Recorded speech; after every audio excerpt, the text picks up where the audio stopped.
Ang sulat ni Santiago. Santiago, Kabanata 1. Si Santiago, na alipin ng Diyos at ng Panginoong Hesukristo, ay bumabati sa 12 angkan na nasa pangangalat. Mga kapatid ko, ariin ninyong buong kagalakan kung kayo'y mga hulog sa sari-saring tukso. Yamang nalalaman na ang pagsubok sa inyong pananampalataya ay gumagawa ng pagtitiis. At inyong pabayaan na ang pagtitiis ay magkaroon ng sakdal na gawa upang kayo'y maging sakdal at ganap na walang anumang kakulangan. Ngunit kung nagkukulang ng karunungan ang sinuman sa inyo, ay humingi sa Diyos na nagbibigay ng sagana sa lahat at hindi nanunumbat, at ito'y ibibigay sa Kanya. Ngunit humingi siyang may pananampalataya na walang anumang pag-aalinlangan, sapagkat yaong nag-aalinlangan ay katulad ng isang alon ng dagat na itinutulak ng hangin at ipinapadpad sa magkabi-kabila. Sapagkat huwag isipin ng taong yaon na siya'y tatanggap ng anumang bagay sa Panginoon. Ang taong may dalawang akala ay walang tiyaga sa lahat ng kanyang mga paglakad. Datapwat ang kapatid na mababang kapalaran ay magmamapuri sa kanyang mataas na kalagayan. At ang mayaman, dahil sa siya'y pinababa, sapagkat siya'y lilipas na gaya ng bulaklak ng damo.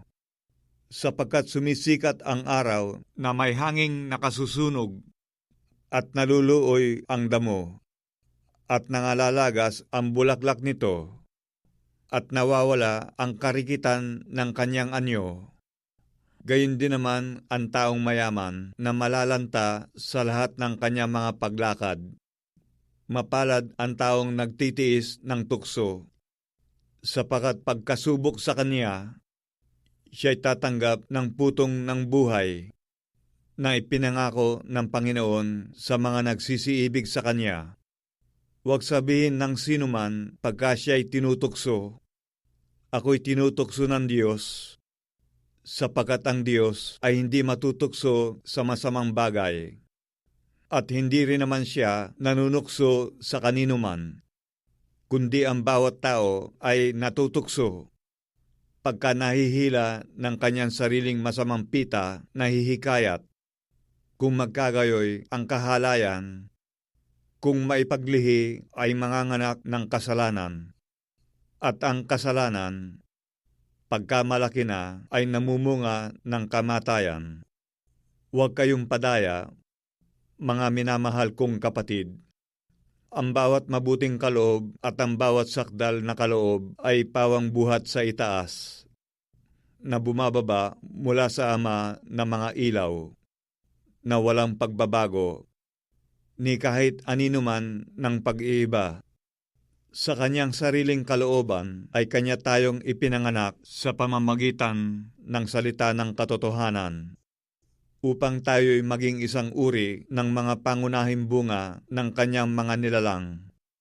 Nalalaman ninyo ito, minamahal kong mga kapatid, ngunit magmaliksi ang bawat tao sa pakikinig, magmakupad sa pananalita, magmakupad sa pagkagalit, sapagkat ang galit ng tao ay hindi gumagawa ng katuwiran ng Diyos. Kaya't ihiwalay ninyo ang lahat na karumihan at ang pag-apaw ng kasamaan, at tanggapin ninyo na may kaamuan ang salitang itinanim na makapagliligtas ng inyong mga kaluluwa. Datapwat maging tagatupad kayo ng salita, at huwag tagapakinig lamang na inyong dinadaya ang inyong sarili, sapagkat kung ang sinuman ay tagapakinig ng salita at hindi tagatupad, ay katulad siya ng isang tao na tinititigan ang kanyang talagang mukha sa salamin, sapagkat minamasdan niya ang kanyang sarili, at siya'y umaalis at pagdakay kanyang nalilimutan kung ano siya.